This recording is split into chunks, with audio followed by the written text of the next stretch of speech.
जय माता दी। मेरे सभी प्यारे दोस्तों, मैं लक्ष्मी शर्मा बड़ों को चरण स्पर्श, छोटों को प्यार और बराबर वालों को दिल से नमस्कार करती हूँ। आज की वीडियो में आप सभी सुनेंगे भोलेनाथ की कहानी। सभी प्रेम से बोले गौरी शंकर की जय हो। एक समय की बात है, एक गांव में एक साहूकार रहता था।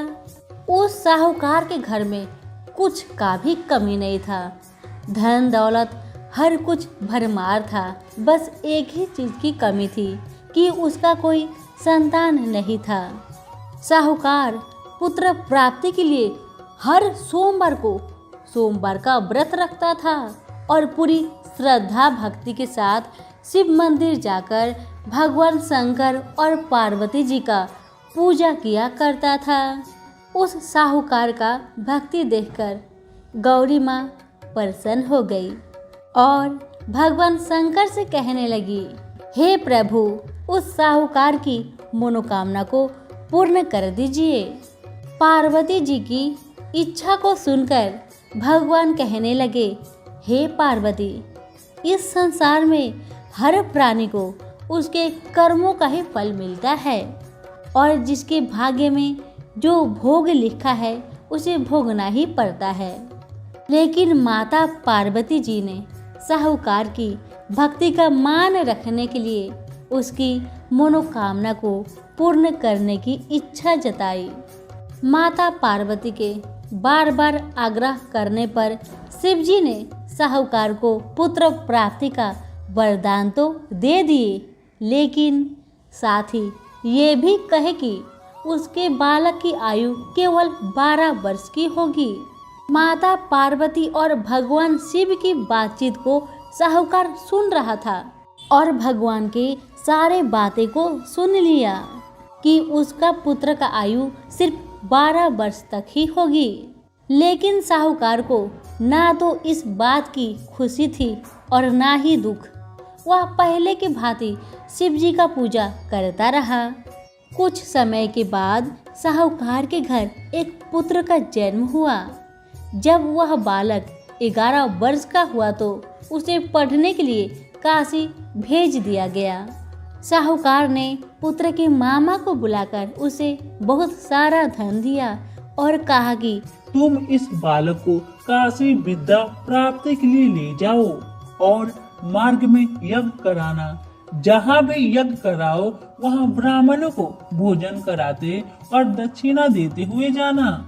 दोनों मामा भांजे इसी तरह यज्ञ कराते और ब्राह्मणों को दान दक्षिणा देते काशी की ओर चल पड़े। रात में एक नगर पड़ा जहाँ नगर के राजा की कन्या का विवाह था, लेकिन जिस राजकुमार से उसका विवाह होने वाला था वह एक आंख से काना था। राजकुमार के पिता ने अपने पुत्र के काना होने की बात छुपाने के लिए एक चाल सोची। साहूकार के पुत्र को देखकर उसके मन में एक विचार आया। उसने सोचा कि क्यों ना इस लड़के को ही दुल्हा बनाकर राजकुमारी से विवाह करा दूं। विवाह के बाद इसको धन देकर विदा कर दूंगा और राजकुमारी को अपने नगर ले जाऊंगा। लड़के को दूल्हे का वस्त्र पहनाकर राजकुमारी से विवाह कर दिया गया। लेकिन साहूकार का पुत्र ईमानदार था। उसे यह बात न्याय संगत नहीं लगी। उसने अवसर पाकर राजकुमारी के चुनरी के पल्ले पर लिखा कि तुम्हारा विवाह तो मेरे साथ हुआ है, लेकिन जिस राजकुमार के संग तुम्हें भेजा जाएगा वह एक आंख से काना है। मैं तो काशी पढ़ने जा रहा हूँ। जब राजकुमारी ने चुन्नी पर लिखी बातें पढ़ी तो उसने अपने माता पिता को यह बात बताई। राजा ने अपनी पुत्री को विदा नहीं किया, जिससे बारात वापस चली गई। दूसरी ओर साहूकार का लड़का और उसका मामा काशी पहुँचे और वहाँ जाकर उन्होंने यज्ञ किया। जिस दिन लड़के की आयु 12 साल की हुई उसी दिन यज्ञ रखा गया। लड़के ने अपने मामा से कहा कि मेरी तबीयत कुछ ठीक नहीं है। मामा ने कहा तुम अंदर जाकर सो जाओ। शिव जी के वरदान अनुसार कुछ ही देर में उस बालक के प्राण निकल गए। मृत भांजे को देख उसके मामा ने विलाप शुरू किए। संयोग वंश उसी समय शिव जी और माता पार्वती उधर से जा रहे थे। पार्वती ने भगवान से कहा, स्वामी मुझे इसके रोने के स्वर सहन नहीं हो रहा, आप इस व्यक्ति के कष्ट को अवश्य दूर करें। जब शिव जी मृत बालक के समीप गए तो वह बोले कि पार्वती जी, यह तो वही साहूकार का पुत्र है जिसे मैंने 12 वर्ष की आयु का वरदान दिया था। अब इसकी आयु पूरी हो चुकी है।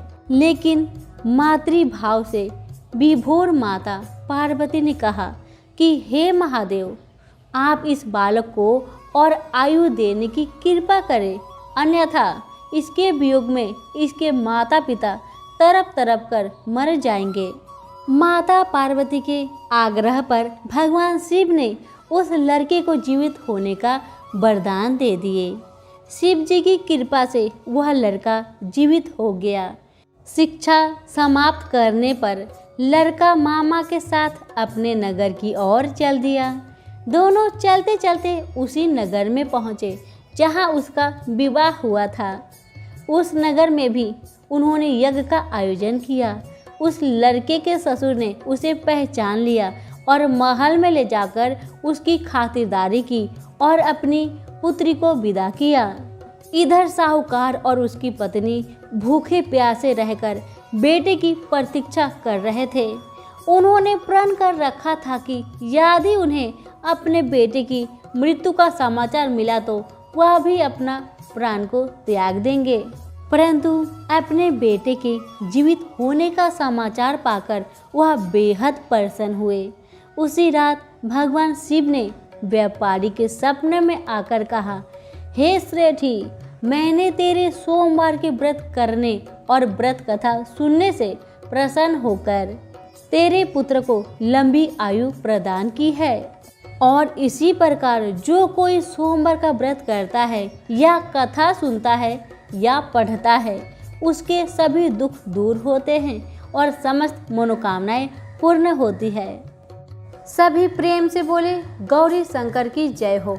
कथा पसंद आने पर लाइक शेयर जरूर करें और कमेंट करके बताना बिल्कुल ना भूलें कि आपको हमारी आज की कथा कैसी लगी। धन्यवाद।